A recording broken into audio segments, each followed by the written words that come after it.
One day in 2014, an American police officer drives under a bridge into a place called Skid Row, which is kind of the down and out, down on your luck part of town.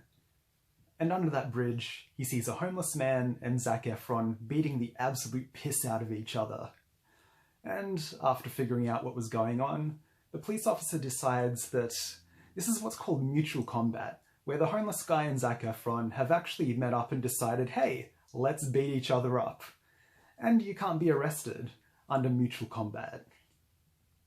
I think of this incident because I just saw the new Netflix show Down to Earth, where Zac Efron is what I can only describe as a bearded 12-year-old, just full of wonder and constantly spouting memes. He lets off a lot of these memes from the internet without context throughout the show. This got me thinking about a phenomenon in pop psychology where they believe that a person is psychologically frozen at the age where they become famous.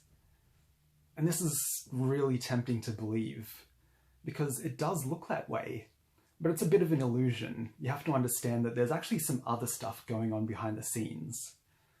In Zac Efron's case, I believe it's that young celebrities don't get to develop boundaries like the rest of us do. We're given literally decades to ease ourselves into life and become what we call well-adjusted. We have to adjust.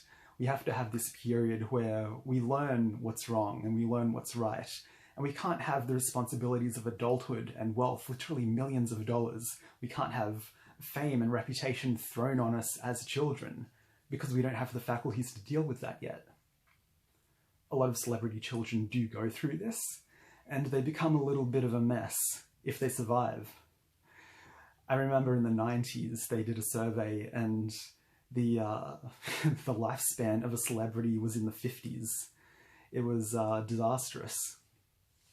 Zac Efron in particular, he developed some drug and alcohol problems after he became that child celebrity, and he actually knocked his jaw out of his mouth. Incredible feat while he was under the influence of substances.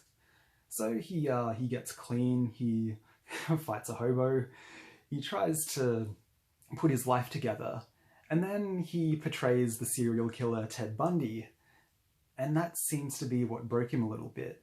He got into transcendental meditation, and things seem to have gone well. He seems to have cleaned himself up.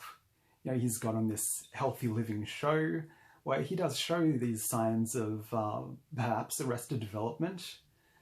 Anyway, a year after he took up transcendental meditation, he almost died in Papua New Guinea because he was on a show called Killing Zac Efron.